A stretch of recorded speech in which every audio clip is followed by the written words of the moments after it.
భద్రాద్రి కొత్తగూడెం జిల్లా అశ్వరావుపేట నియోజకవర్గంలో ప్రపంచ ఆదివాసీ దినోత్సవ వేడుకలు ఘనంగా జరిగాయి. అశ్వరావుపేట పట్టణ కేంద్రంలో ఏర్పాటు చేసిన ఈ వేడుకల్లో ముఖ్య అతిథిగా అశ్వరావుపేట మాజీ ఎమ్మెల్యే మెచ్చ నాగేశ్వరరావు పాల్గొన్నారు. ముందుగా ప్రపంచ ఆదివాసీ దినోత్సవం సందర్భంగా అశ్వరావుపేట పట్టణ కేంద్రంలో గిరిజన వస్త్రధారణతో కోయ డాన్స్లతో భారీ ర్యాలీ నిర్వహించారు. అనంతరం పట్టణంలోని కొమరం భీం విగ్రహానికి పూలమాల వేసిన నివాళులర్పించారు. ఈ సందర్భంగా ఆదివాసీ సంఘాల నాయకులు మాట్లాడుతూ ఆధునిక ప్రపంచంలో ఆదివాసీ జాతి సంస్కృతిని రక్షించుకోవాల్సిన బాధ్యత నేటి తరంపై ఉందని అభిప్రాయపడ్డారు.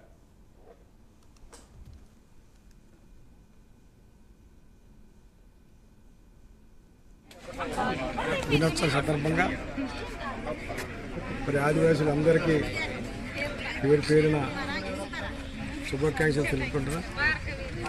ఎందుకంటే ఈ ఆదివాసుల ప్రపంచ దినోత్సవం సందర్భంగా ప్రతి సంవత్సరం మరి ఇక్కడ కొమరం భీం గారికి నివాళులర్పించడం, ఆ రకంగా ప్రతి సంవత్సరం ఆదివాసులంతా ఐకమత్యంగా ఉండాలనే కోరిక మేరకు ఆదివాసులంతా ముందు మరి అన్ని రంగాల్లో ముందుకెళ్లాలని, ఏ ప్రభుత్వాలున్నా మన ఆదివాసుల్ని ముందుకు తీసుకెళ్లాలని ఈ ఆదివాసులందరినీ కోరుకుంటూ సెలవు తీసుకుంటాం.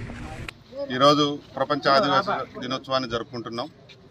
దీని యొక్క ప్రాముఖ్యత ఏంటంటే 1982లో 29 మంది మానవతావాదులు ఈ ప్రపంచంలో ఉన్నటువంటి జనాలపైన రీసెర్చ్ చేసి దానిలో ఆదివాసీ తెగ కనుమరుగవుతుంది, అసలు వీళ్ళ యొక్క విధి విధానాలు ఏంటిదనేది చూసిన తర్వాత చూస్తే అడవులు, భూమి, నీరు, స్వేచ్ఛ, స్వతంత్రం గురించి వాళ్ళు ఇండివిజువల్గానే కదా ఒక ప్రాంతంలో నివసిస్తున్నారు. కొన్ని సంవత్సరాలకి వాళ్ళు అంతమొంచేటట్టు ఉంది ఆ జాతి. అందు గురించే మేధావులంతా కలిసి వీళ్ళకి ప్రపంచ లెవెల్లో కూడా గుర్తింపిచ్చి వాళ్ళని ఆగస్టు 9న జెనీవాలో ఈ యొక్క సమావేశం జరిపి గుర్తించి నేటి వరకు కూడా ఆ రోజు ఉన్నటువంటి పరిస్థితులను బట్టి నేటి వరకు కూడా రాష్ట్రాల్లో, దేశంలో ప్రపంచ ఆదివాసీ దినోత్సవం జరుపుతున్నారు. సంతోషం. అలానే వాళ్ళ హక్కులతో కూడా కాపాడాలని ఈ విధంగా మేము తెలియజేస్తాం. చిత్తూరు జిల్లా కుప్పంలో సూపర్ స్టార్ మహేష్